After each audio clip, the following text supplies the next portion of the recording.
Not long ago, a buyer in China used AI to forge a video of dead crabs to demand a full refund. They ended up detained for 8 days.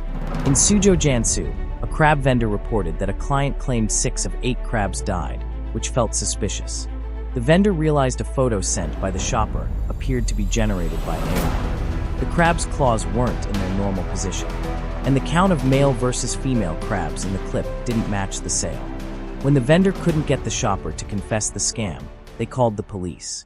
On December 3rd, the seller verified they got the police's verdict and the buyer was officially detained. The complete refund of 195 yen was sent back. The AI-created crab picture looked highly realistic, yet after closely inspecting the image, the vendor noticed the flaw. Miss Sean from Guangdong, how was the crab you purchased from me days ago? We shipped you a box of crabs, and the next morning you signed for them. Then messaged customer support claiming that 6 of the 8 crabs had died. You forwarded a photo that at first look seemed standard, but on deeper inspection, something was wrong. I've never spotted a dead crab with claws sticking up like that. A genuine dead crab's claws would be flat on the ground. So, we asked you to submit a video, and after 30 minutes, you sent one. Why did it seem like it was created by AI? A standard video uses a 9:16 aspect ratio, yet this was cropped to delete a watermark. Also in the clip, the crab's claws were still pointing up. By then, we suspected it was an AI-generated video. So, we requested you send a video showing your fingers actually touching every crab. The details shown in that footage looked truly incredibly realistic. For a second, we couldn't decide if it was genuine or fake. Throughout this time, you kept rushing and menacing us. Because we couldn't prove the clip was fake, we caved and refunded you. Roughly a day later, I watched the 2 videos again and spotted something strange. Let's return to the initial video. It displayed 2 male crabs and 4 female crabs dead. The second clip showed 3 male crabs and 3 female crabs dead. Your proof was contradictory. Afterward, I messaged you again, but you just read the text and didn't answer. Another vendor in the comments noted, I sell cherries, and folks have used AI to produce fake photos and videos. Usually, rotten cherries turn to mush. But the ones they sent appeared like empty shells with the skin still whole. Another merchant selling snow boots faced a similar ordeal. On November 30th in Yuzhujiang, a shopper purchased a cheap pair of snow boots online. After a few days, the boots began to unravel and the client demanded a total refund. Because the boots were worn and couldn't be resold, support suggested the buyer destroy them before the refund. The buyer then sent an AI-generated clip showing a boot falling over with scissors cutting the collar, which the service team identified as an AI video. A vendor of down comforters also reported getting AI-generated videos for refund claims. AI nowadays is genuinely terrifying. Check out this image. It's obviously created by AI. I just described our quality down feathers, and it turned them into moldy ones. Then yesterday I watched a video regarding a down jacket. A girl purchased a down jacket, sliced it open, removed the feathers, and had AI create moldy feathers. She then sent it to the merchant demanding a refund. Netizens commented, "It seems like AI is used increasingly for malicious things. AI is a great tool for learning, but now it's utilized for fraud. Do you think everyone's oblivious? He's just seeking a refund, claiming it's bad and got ruined. Does it truly get ruined like that? Go ahead. Keep at it. If you want to play this game, continue on. This is truly outrageous." I saw a coworker handle a client who used AI photos to claim something was wrong with an item. My mind is blown. I can't believe folks are playing this game. If I catch someone like that, I will sue them. This is simply too much. Professional scammers have surfaced using AI to edit images for fraud. Last December, a shopper at our flagship store claimed to find hair in our goods and demanded 10 times the refund. Our production line obeys national hygiene standards. We also have dust and hair treatment systems, and our team follows strict protocols.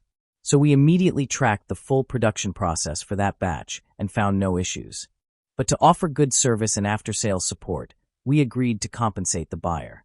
However, 2 months later, there was a massive twist. Our ops team found a news story from China Blue News reporting that police in Sanzhou had busted a case where scammers were using AI to edit food photos to extort businesses. 15 firms were involved with over 20 compensation cases, and over 3,000 businesses were impacted. all utilizing the same photo editing tools and scripts. The suspects' names and addresses aligned with our customer details. We instantly realized we were likely not the sole victims, but had met a professional scammer. So, we reported it to the police, and after verifying the info, everything matched up. Luckily, the scammer was caught.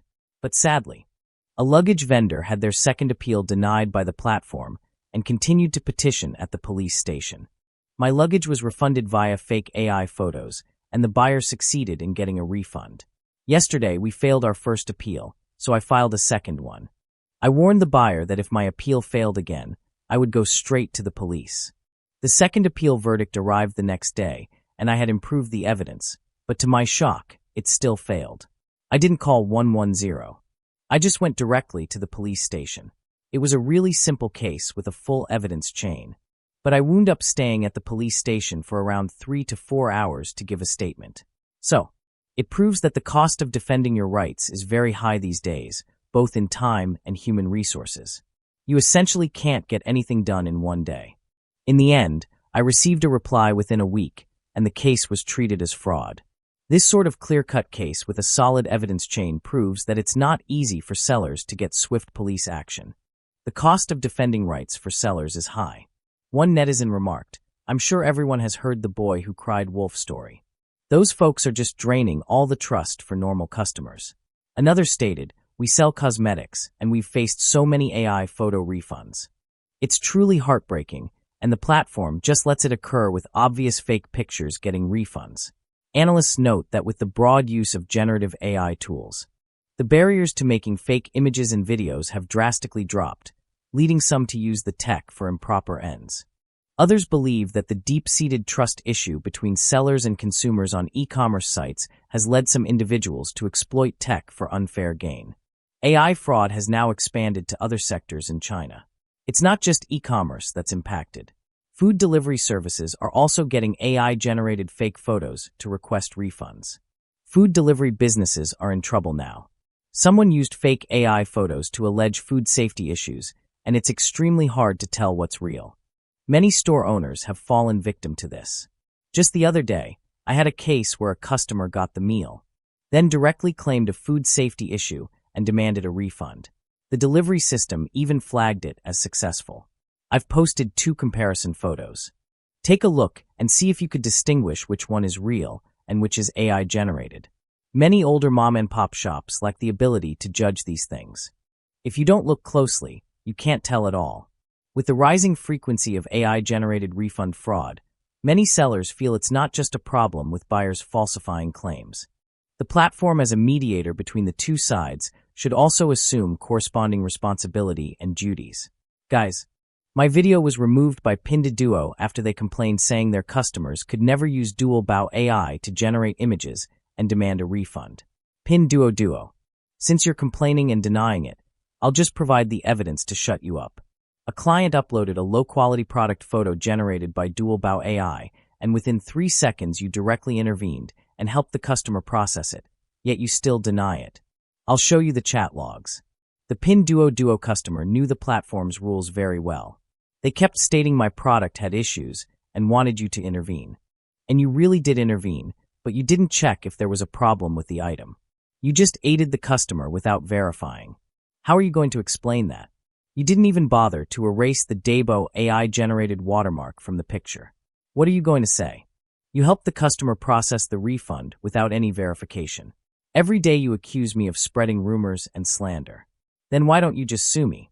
This account is registered under my name, so why haven't you sued me? I have chat proof. Do you have any? I'm really fed up with your platform. Instead of fixing these issues, you go after the people who point them out, and it's always the sellers and always Pinduoduo. Now the refund-only policy is ridiculous. You can upload an AI-generated picture of a product's poor quality and get a refund. You can return a product after swapping it for a different one. You can even return shoes after wearing them for 90 days. And then there are professional fraudsters. If you spot a small flaw on a label, you can extort cash from the seller. If the seller doesn't reply to your inquiry or replies late, they'll deduct 3 to 5 from the buyer. If the seller doesn't ship the item or ships late, they have to compensate at least 3 to 5 yen and sometimes 25 to 30%. Sometimes a refund can be as high as 500 yen. These platforms claim to offer the best customer service, but what are the actual results? Now, when sellers send out goods, they think close enough. It'll do because a buyer will likely return it anyway. What does this lead to? If 20% of refunds are malicious, then 80% of honest consumers will have to bear that cost. This makes it impossible for decent sellers to continue. To survive, they have to slash costs. And cutting costs means not worrying about product quality. As long as it's a product, that's enough. Today's vulnerable group is not the consumer, but the seller. The platform uses algorithms and rules to design a huge slaughterhouse. The ones being slaughtered aren't the consumers, they are the sellers. The platform is a butcher who counts cash while pretending not to see the blood. The platform's lack of action only intensifies the conflict between sellers and buyers, leaving defrauded sellers deeply harmed. Legally, according to China's e-commerce law, platforms have a due diligence obligation to reasonably review transaction evidence and to stop and address improper behavior promptly.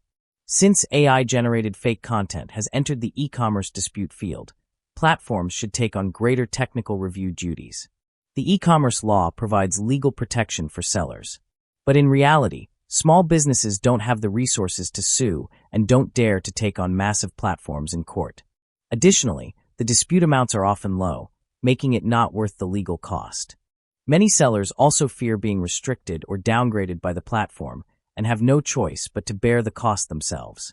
Many sellers report that platform reviews are often automated and lack manual verification. Even when sellers submit complete evidence, the platform still tends to side with a buyer for refund-only requests. When the platform makes an error, the seller alone bears the loss, and the platform faces no consequences.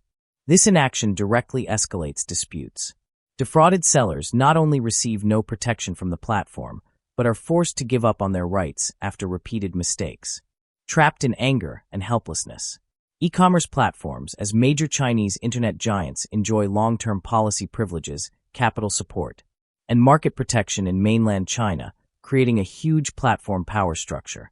Some large internet platforms use strategies to expand their market share and attract users that result in unfair competition in the ecosystem. For example, they offer users extremely low prices or even loss-leading prices using capital expansion to squeeze out small businesses. When platforms lack checks and balances under their monopoly position, their business decisions often focus more on traffic and users, neglecting the rights of sellers. Under China's authoritarian political system, due to the absence of judicial independence and regulatory transparency, platforms are accountable only to regulatory departments, not to market participants. As a result, platforms don't have to bear the consequences for review mistakes and are not forced by oversight bodies to improve their processes. This leads to the cost of errors being fully borne by the sellers, creating systemic injustice. The real issue is not AI, but the unchecked power. AI is just a tool. What truly incapacitates sellers is a platform's overwhelming power, its opaque review system, and the lack of protection for sellers' rights in the absence of regulatory oversight to correct mistakes. When platforms fail to act, no one holds fraudsters accountable, encouraging more unethical conduct.